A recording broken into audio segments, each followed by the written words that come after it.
Bonjour et bienvenue dans ce jour 3 de formation. Je suis heureuse de vous revoir. Aujourd'hui, on va voir quelques statistiques et des exemples. Alors, pour ceux qui ne me connaissent pas, je m'appelle Claude Eugénie et j'accompagne les entrepreneurs, les coachs, les conférenciers à prendre la parole en public et à devenir inspirants et captivants.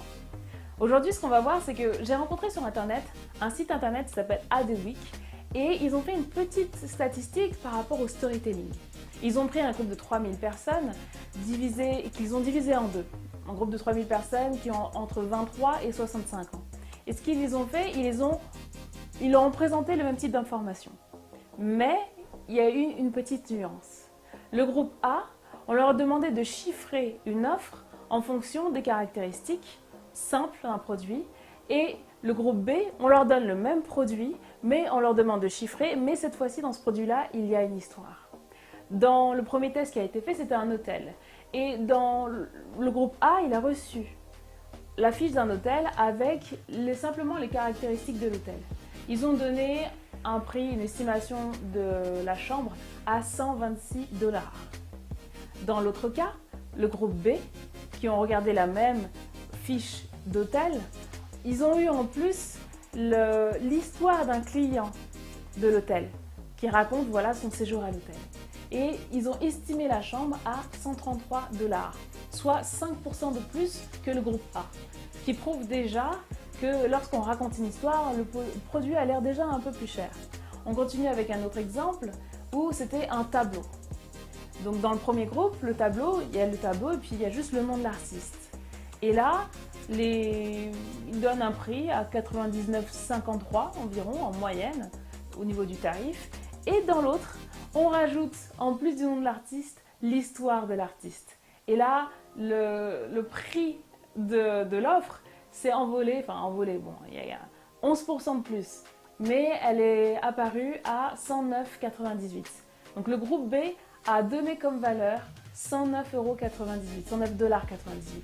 Ce qui prouve une fois de plus que quand un produit a une histoire, il est beaucoup plus cher que s'il n'a pas d'histoire.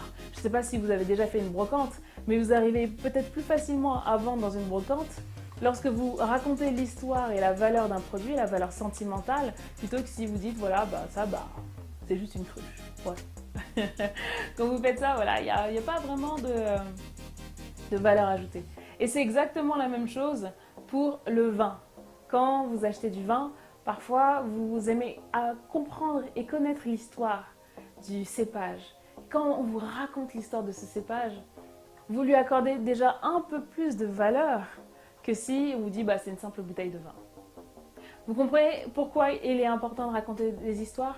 Parce que si vous racontez une histoire, quand je dis raconter des histoires, c'est pas raconter des histoires, mais c'est raconter votre histoire. L'histoire qu'il y a derrière ce que vous vendez, derrière qui vous êtes, derrière votre personnage.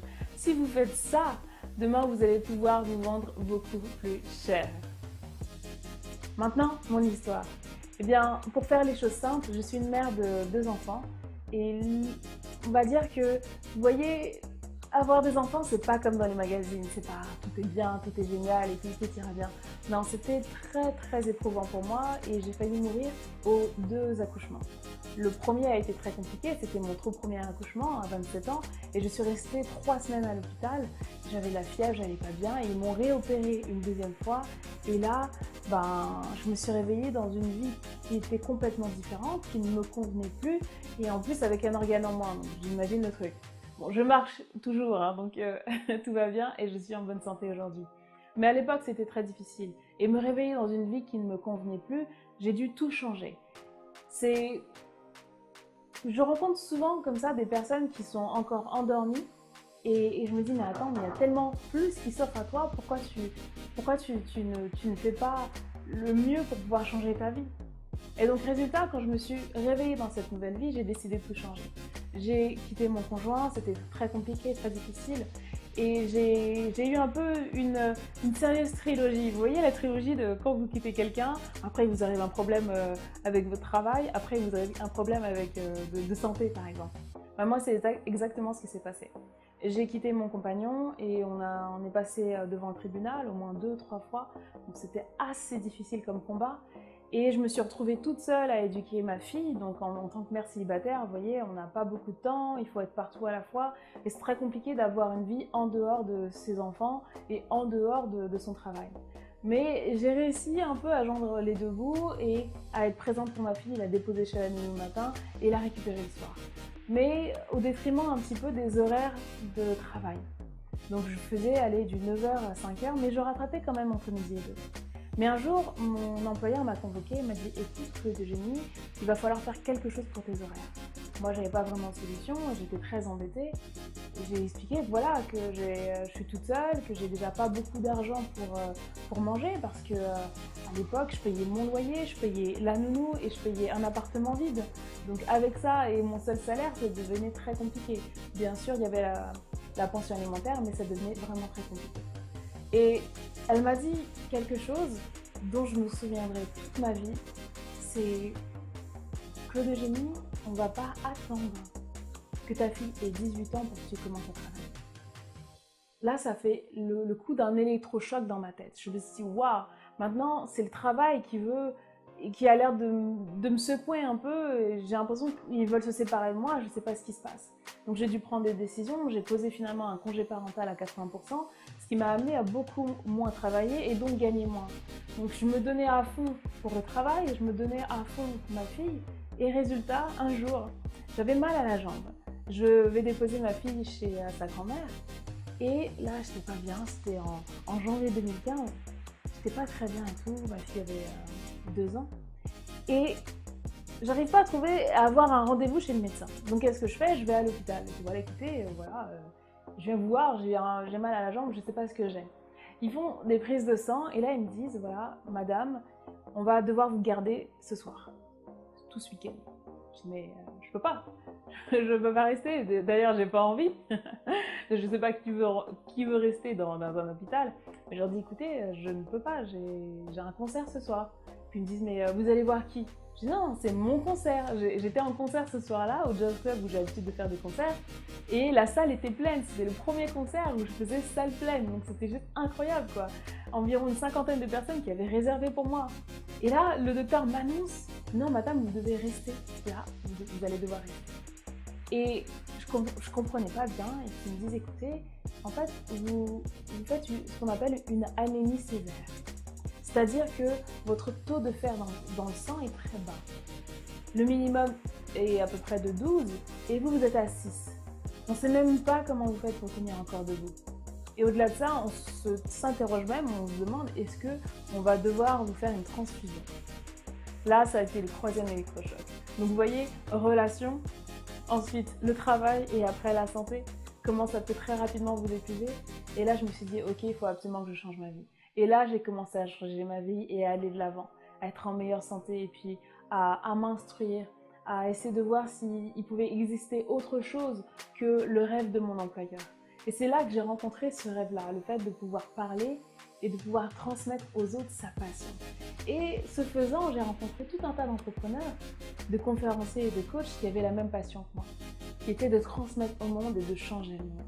Simplement, la plupart des entrepreneurs que j'ai rencontrés n'avaient pas les bonnes techniques et les bons outils pour pouvoir transmettre ce qu'ils font.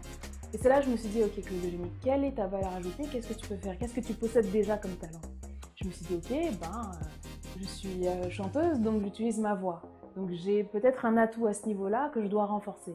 Et c'est alors là que j'ai pris des cours de prise de parole en public à Londres, aux États-Unis, et je me suis vraiment formée. Et après, je suis rentrée chez Toastmasters, et là, je suis devenue championne de la France Sud du district très très rapidement. J'ai été très étonnée et c'est sûrement les cours que j'ai faits qui ont payé. Et aujourd'hui, je suis toujours dans ce même club Toastmasters et j'en suis devenue la présidente. Donc j'ai juste fait une envolée incroyable.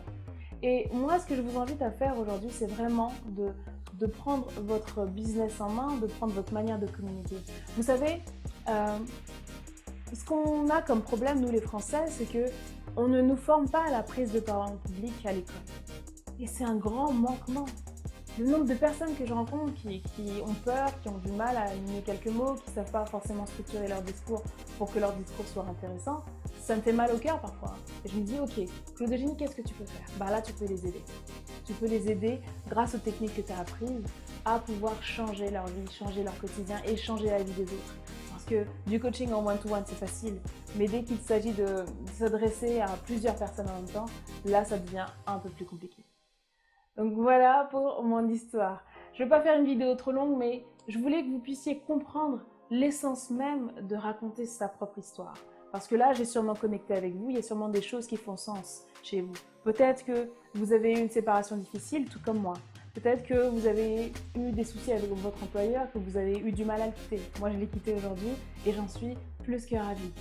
Et si vous avez besoin d'être accompagné là-dedans, je suis à même de vous accompagner là-dedans. Maintenant, peut-être que vous êtes entrepreneur et que vous vous dites, voilà, j'ai envie de faire des vidéos, j'ai envie de faire des conférences, j'ai envie de faire des formations, mais je sais pas vraiment bien parler. J'ai peur de paraître idiot, de manquer de confiance en moi, de ne pas avoir de maîtrise de mon sujet. J'ai peur de ça. Peut-être que vous avez ces peurs-là. Si vous avez toutes ces peurs, vous avez sûrement connecté avec mon histoire et sachez que moi, je suis là pour vous aider. Et c'est pour ça que vous êtes en train de regarder cette vidéo. C'est parce que vous voulez qu'ensemble on avance et que je vous donne les clés qui vont vous permettre demain d'inspirer le monde. Alors, prenez le temps de vous inscrire à la formation qui va bientôt sortir parce que ça va être incroyable. Le nombre de personnes qui vont mettre en action ça. Si vous mettez en action tout ce qu'on va voir dans cette formation, demain vous allez pouvoir augmenter vos tarifs, mais en plus être beaucoup plus inspirant et impactant. Allez, je vous remercie et je vous retrouve dans la vidéo de demain. Au revoir.